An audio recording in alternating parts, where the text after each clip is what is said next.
One of the first reef tanks chosen for the Coral Reef Aquarium Volume 2 belonged to Martin Lakin. His story is so unique that when I submitted the completed chapter to Julian, he called me immediately with excitement. It's a story that tells you a lot about the media. This reef tank has a unique story, is shaped like no other, and has mind-blowing corals. Nevertheless, join us as Martin tells his story. You have to love reefing. Well, I've got a great surprise for you today. But before we get started, Martin, you got your coffee? I've got my coffee. And here is to being in Martin's house. And like we always do on VargasReef Chronicles, is coffee and reefing discussion.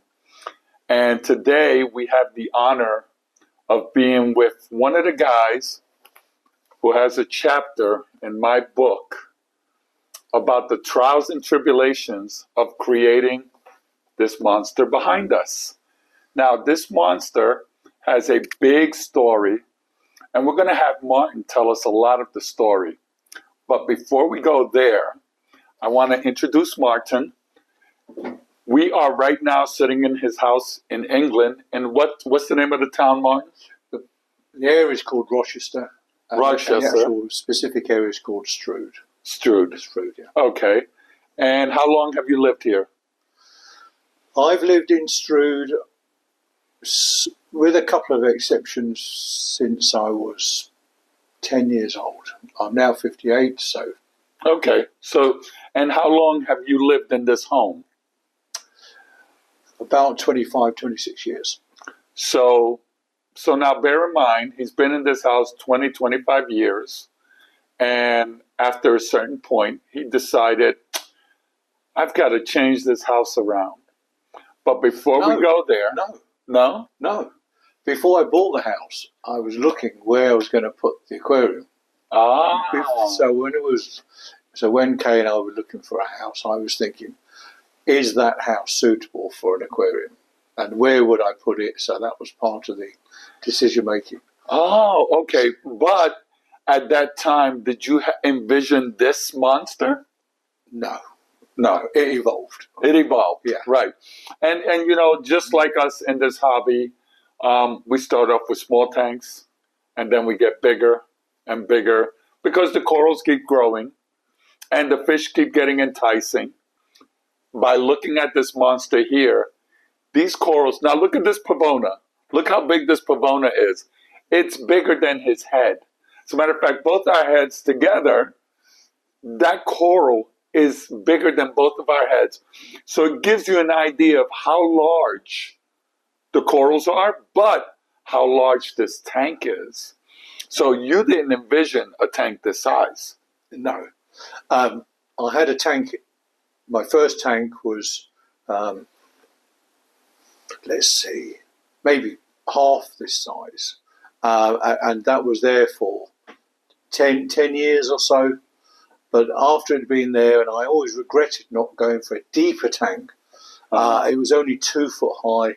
And my great friend in London, David Saxby, he'd got this really deep tank, which gave this wow factor. And we were thinking about possibly moving house. Well, I was thinking about moving house, but Kay didn't really want to move. And we then started thinking about why do we want to move. And one of the things we wanted to do was make a front room a bit wider, so when the family came round, we weren't so cramped. So I came up with this concept that we would move part of our front room, extend it into the garage, and it would also enable me to sort of have this unique shaped aquarium so you could see it from different sides. I think there's about 10 different panes of glass on the side which form the shape of the tank, which crudely is like an L shape. You can see what's behind me, but then if you go round the corner through the kitchen, you can see it there, and you go round there as well for another door, you can see the sort of pump room, the work where all the pumps and filters and everything are. And then you also have the utilitarian room where all the gadgets are. Yeah, so there's a And then there's two glass panels there, right? Yeah, so you can go around the back, and there's an area where the panels, you can see the back of the tank, and then there's the garage area where there's a water change vats and lots of rusty tools, I suppose, really, because like every person who keeps a saltwater tank, everybody's tools end up rusty. So. Yeah, no matter how good the stainless steel is, it rusts. Yeah. Now, the only thing that won't rust is titanium and aluminum. However, you don't want aluminum in the tank because it does leach aluminum into the system, and you want to avoid that. But pretty much anything that's steel, iron, and stainless steel will rust. Yeah, so, talked about tools, but when I constructed the tank, I was trying to think anything which was galvanized, galvanizing zinc, and that's going to poison the water. So I tried to cover all the structural steels and everything supporting the lighting with strips of plastic and gluing it, bonded it on to make it almost like a clinical environment around there. Right, so basically sealing it in epoxy and plastic. Yeah, so some of the stuff I used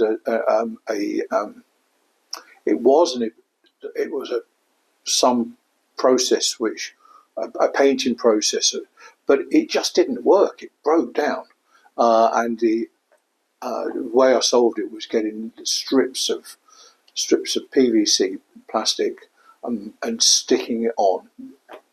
The build to this aquarium comes in many different stories. It comes in here, right? And there's a whole chapter of his tank in this book. And it was a very fascinating chapter to write because I was following the process as it was going on. But when I had to sit down and do the book, I went and got more detail from Martin. And Martin and I were communicating back and forth for months, right? Months communicating back and forth, sharing images. And there's a funny story to tell about this because you know how tabloids are, right? It's called sensationalism. And he became a victim of the sensationalism. Tell us a little bit about what happened, Martin.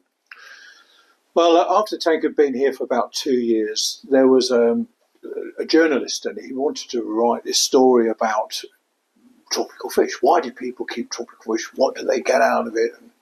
And I saw this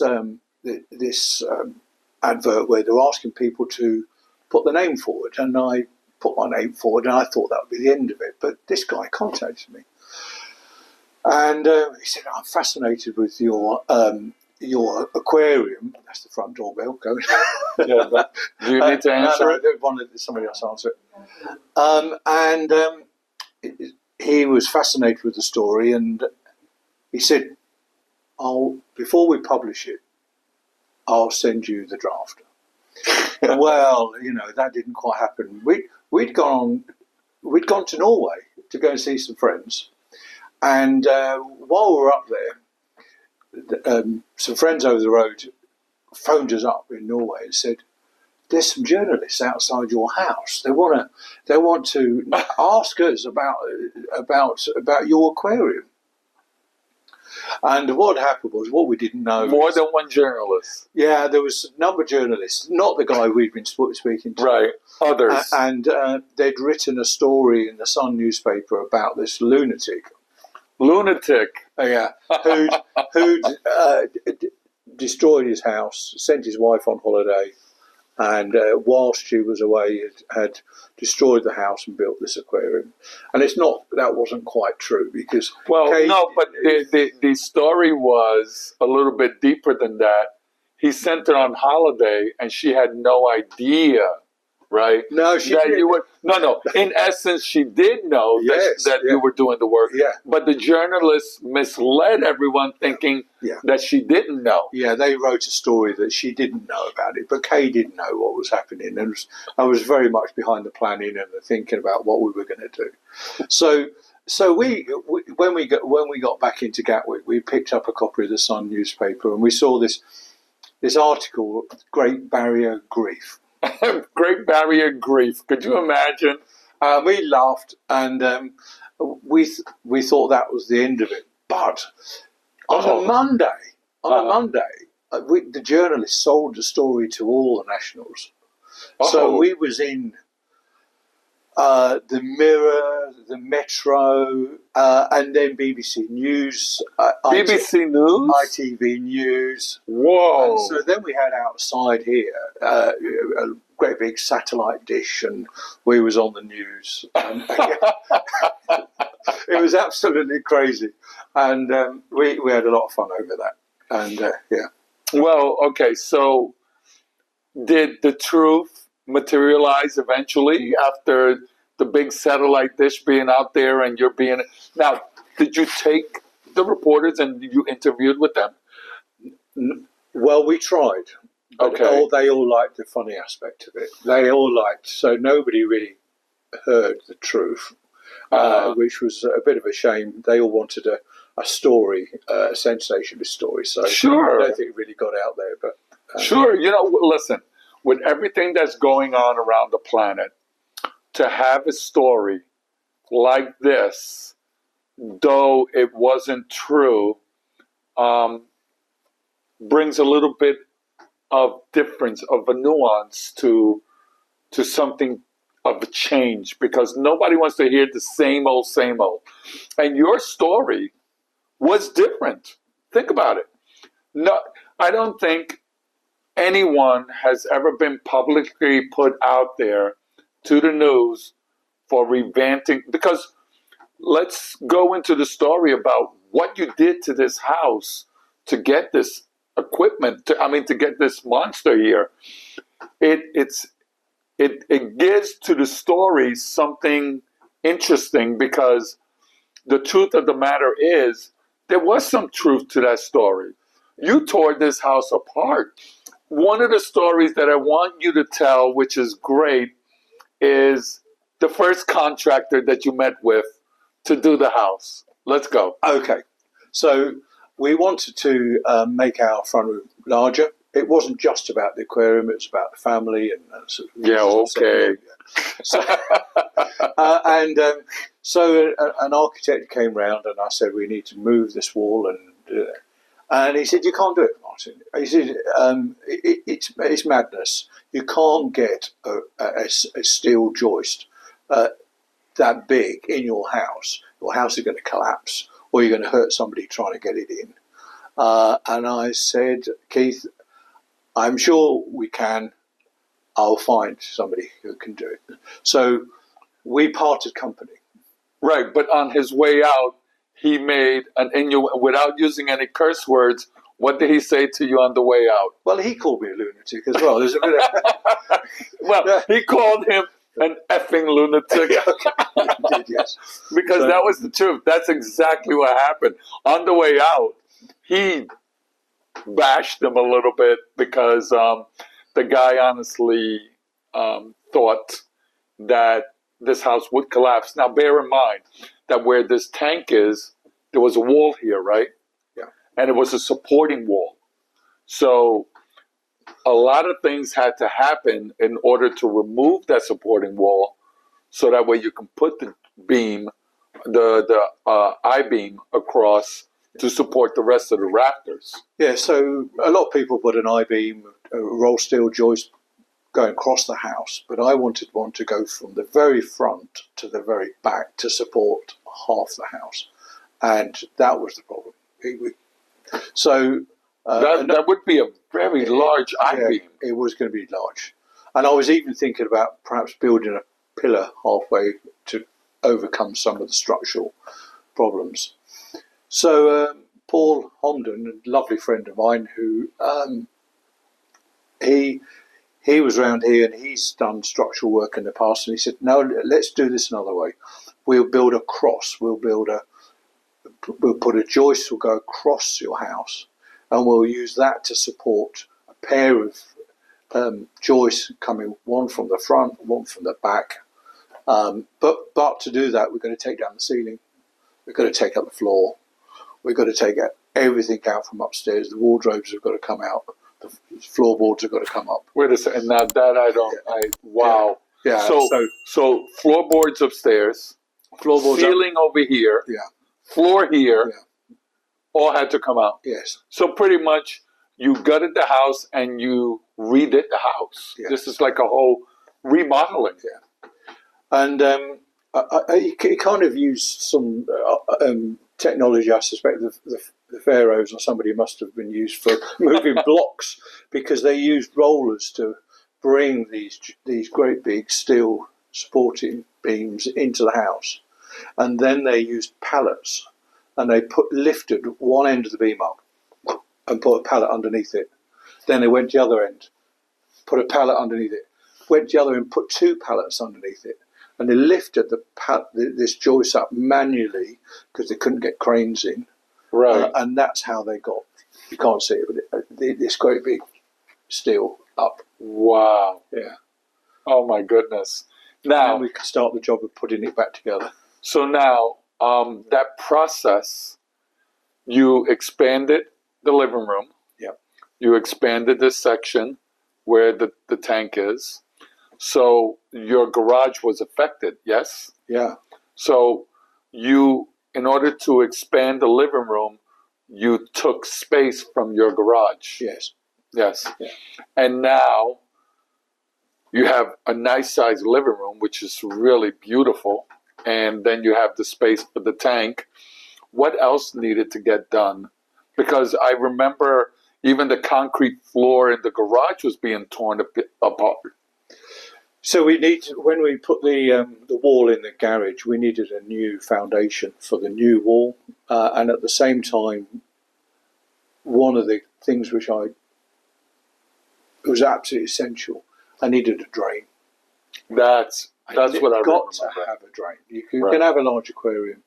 You're going to get water on the floor. You've got to have a floor, a tiled floor or something, so the water will drain away into the drain. So at the same time, we put in a new drain system, and we put a coil of pipe underneath the floor as well that we could use for cooling the system during the summer months to get the temperature down.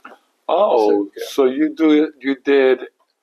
So you put coils underground, so that way the water runs through it and it cools the water, brings it back. Yes, there's a chiller on top of the roof as well, but it's a passive, very cheap way of cooling water, and just pump water through it, connect it to a thermostat so it turns it off at the right temperature, and it saves some energy. When did you come up with the concept of this tank? Because the tank, like he just mentioned a little while ago, is very unique in shape. As a matter of fact, it's so unique in shape that the base of this tank is triple laminated, right? Yeah. So it's triple laminated to support everything, but on top of that, the intricate pieces of panels. When did that design come to you? Well, there was a tank there before, which was a normal square tank. Rectangle. And then there was, and then also in the fish room at the back, there was a tank on a stand. Mm-hmm. And I thought, wouldn't it be great if I had an L-shaped tank? And then I thought, hang on, if I made a hole in this wall into the other room, I could see the other side of this tank. So that's where it kind of came from. So, okay, now we have 2 panels here. So one panel is facing your living room. Yeah. This panel is facing your dining room. Yeah. The panel on this end here is facing what room? Well, many years ago, it was the kids' playroom. Okay. Now, there's a television in there and a spare room. Okay, so like a family room. Yeah. Right? Yeah. Okay. And then you have the backside where all your equipment is. Yeah. Okay. So you thought in your mind this concept. When did you say, well, I could do this, I could do this, I could do this? How did that come? How did that vision come? Well, it came from the concept of me thinking about 2 aquariums and thinking about wanting to see the tank from different aspects, Mm-hmm. and therefore, rather than just looking at the front of the tank, right, I've seen that, and that's it. The show's over. But with this, you can go, oh, there's another part of it. Right. So you can go round and see another part of the tank. Right. Yeah, and it's great to see in the back of the tank as well. I haven't got paint on the back of the tank because I can see into it as well. Right. And it's interesting because if you look at the vid and you're looking at his tank, you can see straight into his equipment room. Right? Yeah, that's it, yeah. Yeah. But meanwhile, when the lights are on, it changes everything. Yeah. You don't see through it as clearly. It looks like a deep blue color. Your protein skimmers even have a story. Yeah. So tell us about that. Yeah, so I made up my mind. A big thing about the design of the aquarium, I was trying to think about resilience. What can happen if it goes wrong? And because things do go wrong. So although I could have put in one big skimmer, I decided to put in two smaller ones. Mm-hmm. So that when one stops working, the other one will still be there. And at the time, I was working in a place called Mönchengladbach in Germany, and I became friends with a company in North Germany, and they said they'd sell me some skimmers. They're big skimmers, aren't they? I mean, you see them. They're not small. So I took them apart and brought them back on an airplane. Right. Yeah. So what's the brand? And they're Royal Exclusive skimmers. Yeah. So you got them directly from Royal Exclusive, or yeah? Because there was a whole plane thing with this, right? You had to unpack them, or yeah, they did me a great favour. I mean, they don't normally deal with people like me, but they were happy to supply me, and I took them apart and brought them back on the plane. Right, in suitcases, right? Yeah, absolutely. Most of us, we go to the shop, we buy a protein skimmer, we have it in the box, we bring it home. He goes directly to the source and takes them apart, puts them in a suitcase. Did both of the skimmers fit in one suitcase, or you had to use two suitcases? I can't remember now how it all worked, but I know it was a bit of a logistical juggle. Okay. Yeah. Now, I'll say this. There's a lot of growth in this tank.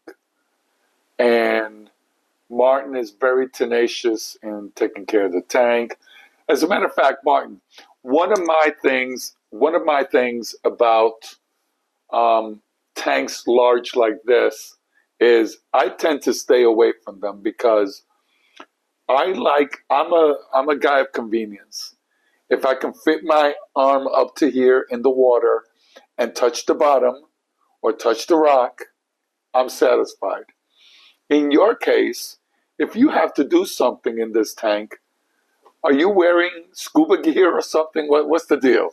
So most of it I can do with tongs, grabbers, and put my hands in where I can, but I certainly can't reach the bottom. Right. So it depends on what I'm doing. Tongs and grabbers will do most things, but occasionally you need to put your head in. So I've got a snorkel and a face mask. I just put my head on. You put your head in and go forward. But all the lights in there are on a winch. Okay. So what I can do is there's a great big lead counterbalance, and I can winch all of the lights up, and I can go up the ladders and get into the tank and put my head under if I need to. Wow. I don't like doing that, but sometimes need to. But sometimes you need to, right? Yeah. Because let's face it, sometimes you get that frag that you want to make sure it does well, and you put it on here, and in the morning you come and it's not there. Yeah. And guess where it is? All the way at the bottom. And your grabbers can't get to it. So now you have to go put on your stuff and go in. Yeah. As far as equipment is concerned, you operate the two protein skimmers. Yes. What else do you have working on this tank? 2 fluidized reactors with row frothing, and I change those alternate, and I put in 5 kilograms in one, leave it for a couple of months. I put a Dynatape on it when I do it, so I remember I should keep a log, but I just put a date on it when I've done it. So I've just moved over from using a calcium reactor onto a 2-part system, and the tank, the corals are doing better. So that's a relatively new. So, okay, so you switched into a 2-part system. Yeah. Now, most people switch out of the 2-part system because it's costly. It costs so much money to get these chemicals. What made you change? Are the chemicals now more affordable? And is it cheaper to run it this way, or is it cheaper to run it with a calcium reactor? What is your opinion? Well, truly, the jury's still out for me. Okay. I can't tell you the answer to that. Right. I'm giving it a go. Mm-hmm. I do know that I was using a lot of CO2. Right. And the CO2 is £20 a bottle. So it's not a huge amount of money. But when you put in a lot of CO2 into the water, it's pulling down the pH. Right, because the effluent coming out is a much lower pH. Yeah, so that was an important aspect to me. I also wanted to automatically monitor the KH. So I'm a bit of a lazy fish keeper because I don't do testing as much as I should do. And it's lovely. You're not alone. You're not alone. It's lovely to be able to see on your app on your phone what your KH is. Mm-hmm. And for the KH manager to adjust the KH and keep it rock solid. So that's another reason for moving on. So there's a number of parts to it. There's the 2-part calcium additives going in. There's the KH buffer aspect of it. And now I'm using Zlements to do my ICP testing, and to when I get the results back, I'm mixing up my anions and cations and dosing over the period of about a month to adjust my macro and micro elements. So, okay. And how long have you been doing this process now? Okay, so adjusting the macro micro elements, I've been doing that for round about 2 years. Oh, yeah. Okay. So this isn't just fresh, brand new now. This is no. The 2-part calcium aspect is new, but taking it ICP testing, I do once a month. The ICP, absolutely essential. And what have you found with the ICP? What is the biggest fluctuations that you're getting right now? So I'm seeing molybdenum, iodine, barium. I can't remember them all, Tony, but there's a number of them which will drop down dramatically, to next to nothing. So, but by putting in the additives, I can see how many days I need to put them in over, and I make up a 1 litre solution. So I know how much I need to adjust it by. I then apply a factor, a 10%, 15% factor to allow for next month's consumption. And I put it all into these 2 bottles. I've labelled it up red bottle, blue bottle. And the pumps are labelled up red pump, blue pump. Yes. And so what he means by label them is that he put a red tape on one bottle and red tape on the dosing pump. Yeah. And then what's the other color? Yellow? There's yellow on a spare pump as well. Right. So there's a yellow one. So you can't mix up the right. So the pipes going in the bottles, you can't accidentally put the wrong pipe in the wrong bottle. Right. Yeah. So that way you're not overdosing something else. Then yeah. And when I take the results off the ICP report, I've got 2 tables, a red table and a blue table. Right. So I don't get them muddled up either. Okay. All right. Yeah. So, and right now you're pleased with the results so far. My calcium's too low, Okay. and that's something I'm working on.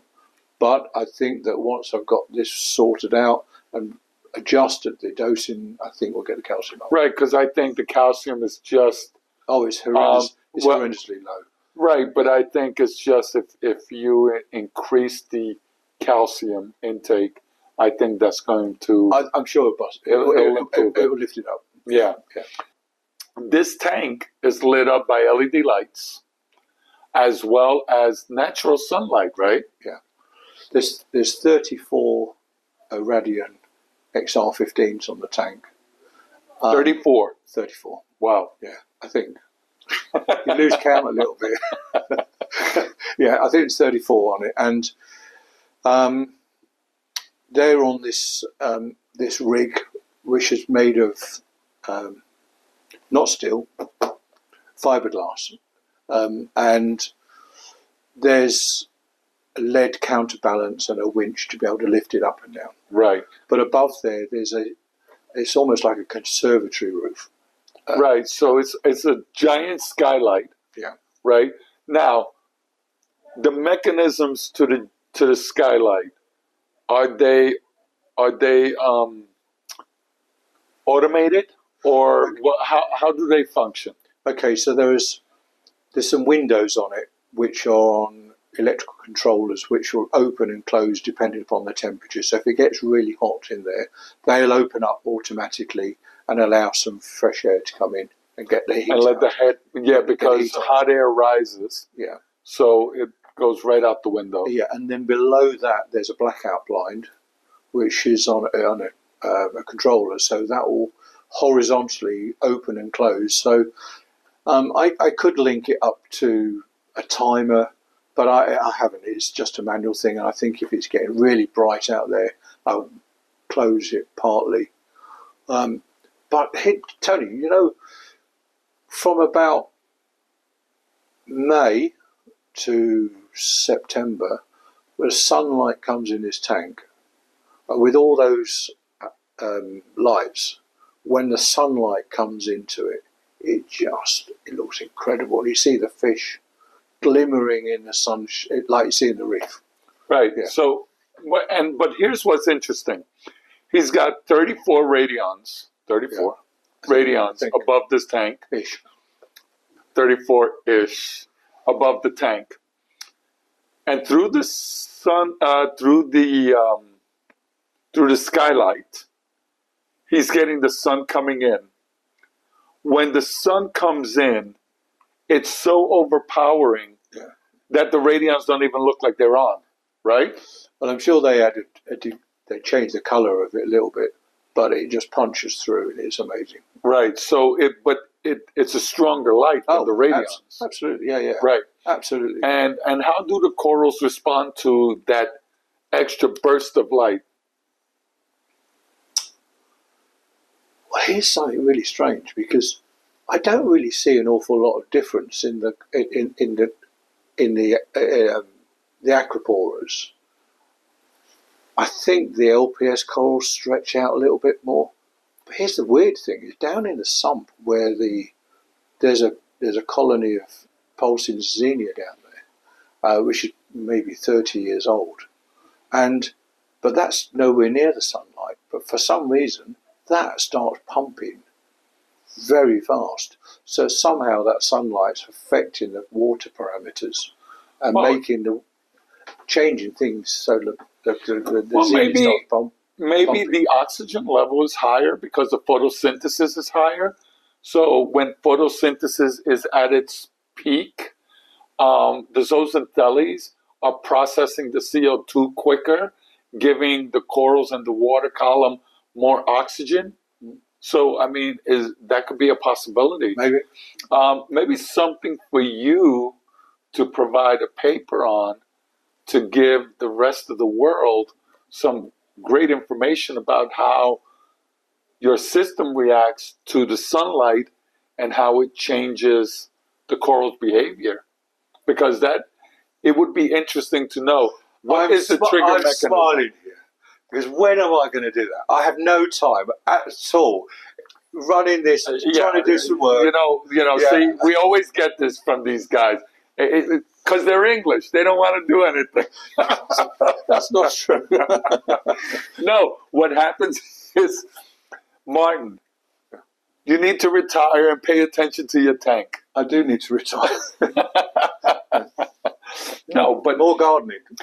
Can't have me doing more gardening. Oh, no. We need you to focus on this because, it would be interesting to find out exactly what are the dynamics of making your zinnia feel that way from where it's not getting any sunlight down there, right? No. Right. So there's a chemistry to the water that's affecting the water somehow and is reaching down there that is making the zinnia say, "Ooh, I love this." Yeah. So there's something going on, and it'd be interesting to eventually find out. Yeah. So I will nag you in 6 months from now to see if you found out what it is. But like the writing in that chapter, you nagged me to get the words out, didn't you, Martin? I need some photographs. Martin, you need to write to me and tell me about your aquarium. You did nag me a bit there, didn't you? Yeah. Okay. However, I nagged you, and it was, by the way, in a nice way. I don't know if it was in a nice way because I can be a little too persistent. However, I beat him up on it, constantly, and I'd be like, what's going on with this guy? He won't answer me. You know what? I'm not even going to do the chapter. And then when I think I'm not going to do the chapter, he responds. And I go, okay, we're back on track. Yeah, and but I did have an excuse. There was a time after the tank was installed when I was getting bad headaches. Yeah. I was getting bad headaches. And I was really worried. I went for some tests and they told me what they thought it originally wasn't, but once I'd had an MRI scan, they said what they thought it wasn't, and I had a brain tumour. Right, and it had to be resolved. And I had to have an operation, and that shut me down for about a year. Right. And I couldn't, I was in a very not bad place. And it's interesting because I reached out to David, and I said, David, what's going on with Martin? And I don't think David knew exactly what was going on. And I reached out to Stuart, and then Stuart told me what was going on. And I kept texting you, are you okay? Are you okay? No longer was I worried about the chapter. I was worried about you. Because if I picked up a remote control to turn the television, I couldn't do it. I couldn't work out how to turn the television over from one channel to another. So the tank had to sort of look after itself for a while. Right, and I know that I remember going through all of this with, worried about you, and I said, this isn't as important as getting your help. Because, Martin, let's be realistic. We've known each other a long time. How long? I would say almost 30 years, 20 years. Yeah, a long time. Yeah. I think we met each other when I came to Florida with exactly. David and I gave a presentation. I think Jeff Turner brought you guys down. Yeah. Remember? Yeah, we came over to America and we gave a talk about some of the aquariums in England. Mm-hmm. And we met some lovely guys and had a fantastic time. So we've known you. Thank you. Long time. Yeah. So the fact that we've known each other, and we, it's interesting because we developed a strong bond friendship like instantaneously. And we were close right from the beginning. I developed a relationship with David that if I come to England and I don't call him, I got hell to pay. Because he will not forgive me. David calls me most days. Well, you saw, we were walking to the door and David's calling me and I'm like, okay, David, I'll call you back. We're in the middle of something here. I'm really fortunate that I've met some really lovely people in this hobby. Yeah. Yourself and David and, Yeah. last time. So we've known each other a long time. Doing this tank was an amazing process, and it was wonderful to see that you pulled out of your situation, and you're fine now. You're the old Martin. Back to normal. Yeah, back to the old Martin. I was honoured that you picked my fish tank, my aquarium, to be in your book, and I was so excited to open up the package which came with the book, and it's a great book. Well, I appreciate it very, very much. Yeah, I appreciate you giving me the content, because I remember the day I finalized that chapter. I sent it off to Julian. Julian called me right away and said, "Are you kidding me?" And I said, "Why? What's wrong?" He goes, "Nothing. This is the best story I've ever read." And I said, "You got to be kidding me." And he goes, "No, it's the best story that I've ever read. Wow, keep bringing more stuff like this." But your story is unique. Your story is different. There's highs and there's lows in it. It's like, to be honest with you, they can make a little mini movie of your story of doing this and make it hysterical, because there were a lot of funny points in this whole situation, right? So it was interesting, and I'm so glad that you had given me the opportunity to do it, and I'm glad that you love the results. It's interesting. So I've got 3 children. They're not children anymore. They're grown up. And, Sure. And there was a discussion the other day of who, when I die, they were talking about what's going when I die. Yeah. When I die, who's going to end up with a copy of this book? And on Saturday, I decided I'm going to sort this out once and for all. I'm going to buy another copy of it. So I've got 3 copies of your book, and then James, Samantha, and Becca can have a copy each, and then it's done. But, yeah. And and here's what's great. We can pass away, and to be honest with you, 100 years from now, Tony, Martin, David, Louise, Anthony, whoever they are, they're gone. 100 years ago, they died. Who remembers and who cares? We're not Marilyn Monroe. We're not Christopher Columbus. We're not Leonardo DiCaprio, right? Those guys will maintain on film, will maintain their popularity. We are just regular people who will disappear. But as long as the book exists in your family, it will be passed down from generation to generation. My great-great-great-grandfather did this. You know what I mean? Yeah. And it will always be there. It's a great story. It's a great story. It's a great story to tell. It's fish keeping. It tells people how to run a large aquarium. Hopefully it helps some people. Hopefully it gives them some hints. But it made me giggle.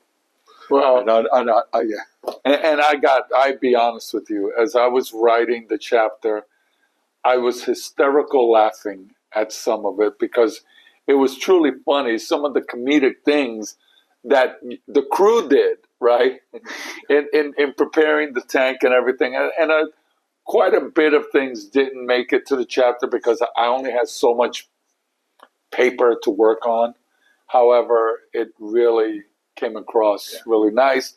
It was a great story, and I'm glad you let me use your story for the book.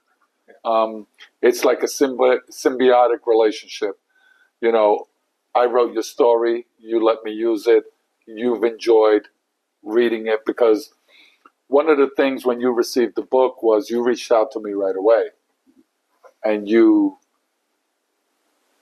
gave me such great admiration about your results to it, that how much you really truly enjoyed it. Yeah, and but I'm happy that you had the story, and I was happy to to live through that story, to tell it. So one thing I need to say Yes. is that perhaps, built this great aquarium, but I couldn't have done it without the support of Kay and my family. And while we've been sitting here, you have seen Kay walk backwards and forwards.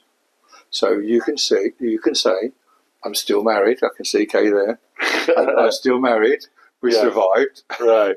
And so So, do you have any parting words for our enthusiasts out there? Any recommendations? Any advice to give? okay. Right. So it is a hobby. Enjoy it, but understand what you are trying to do. So if you want a large aquarium, think it through. How much time and effort and how much it's going to be involved in doing the maintenance, because I've seen many big aquariums start off but they don't last, and because people don't understand how much is involved. So in some respects you'd be better off having a smaller aquarium if you've only got a certain amount of time and a certain amount of money. So try and get that clear first. Mhm. And if you are going to put in a big aquarium, think about infrastructure, things like drains, Okay. enjoy it really. Right. I've had a great time. I've enjoyed keeping fish. And so have I. I mean, it's one of my biggest pleasures in life is this hobby. I really enjoyed. I put myself in some ugly situations because of it. But at the end of the day, I've really enjoyed this hobby, and I will keep enjoying it, I guess, until my last breath, because it runs through my veins. And one of the things that I have to say is I really appreciate everyone out there that I connect with, that gives me a story, that lets me tell their story to everyone else. Because you know what? Not everyone's on the internet. I communicate with people by mail sometimes because they're totally off the grid. So it's wonderful, everything we've been able to enjoy from it. So And Martin, the people. and the people. And the people. Yeah. Martin, thank you so much for allowing us in your home today. I really appreciate Thanks it. very much. And you've been a gentleman forever.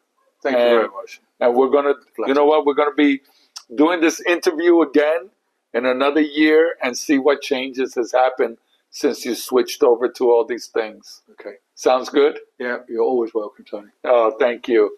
So I'm glad you enjoyed this content today. And if you really enjoyed it, snap on to this one, and I'll see you shortly. Until then, You have to love reefing.